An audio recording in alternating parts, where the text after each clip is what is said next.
Season 2 of Star Wars Resistance kicked off this past Sunday with the episode Into the Unknown. This episode focuses on the Colossus crew right after the events of the Season 1 finale, so there isn't any time jump to speak of. After their last intense encounter of the First Order, the Colossus finds itself in the middle of nowhere in space with a list of damages the ship took from that battle.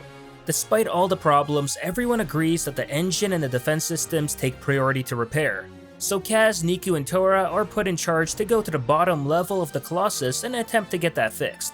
Meanwhile, the First Order isn't happy that they lost contact of the Colossus, and instead mostly spend time subtly interrogating Tam to see what more information they can get out of her.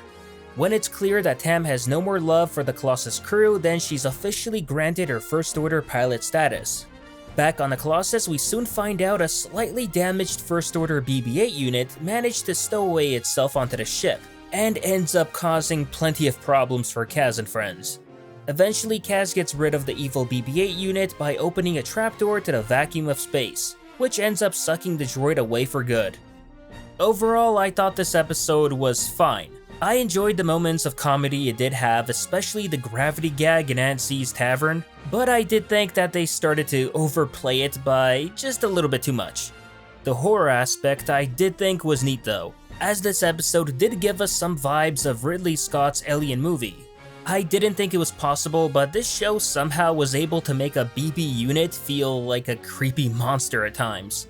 And just like in Alien, the First Order BB unit roamed the ship's air vents, pulled some surprise attacks, captured crewmates, and in general proved to be a bit of a challenge to handle, especially with the gravity being off. Of course, the final scene of the opening of the airlock was an obvious homage with how Ripley ends up taking care of her xenomorph problem in Alien. Oh, and gotta love that BB unit's darn you arm motion it gives off when it gets stranded in space. It's just awesome. There weren't that many First Order scenes in this one, and I'm fine with that, as I'm sure we're gonna be getting some First Order focused episodes later this season due to Tam. However, I was surprised at how quickly they made Tam a pilot. Commander Pyre literally tells Tam to go grab her uniform and gives her a designation number of DT-533. And I don't know, it just kind of seemed like he thought of the number right on the spot, and they let her become a pilot without undergoing any training or anything like that. It just doesn't feel like how the First Order rolls, you know what I mean? Seems like a wasted opportunity in my opinion, but who knows. Maybe we'll get to see Tam still undergo some sort of First Order training or brainwashing later on. I did, however, like the idea of people in the Star Wars galaxy having their own personal comlink, which is the closest thing to personal cell phones in Star Wars. But at the same time, I did think that the whole Kaz feeling so guilty about Tam seemed a little bit too forced. Well, maybe not the guilt, but the friendship aspect of it all. Throughout the episode, he keeps saying how close of a friend she was and even attempts to contact Tam on her comlink, which she flat out ignores.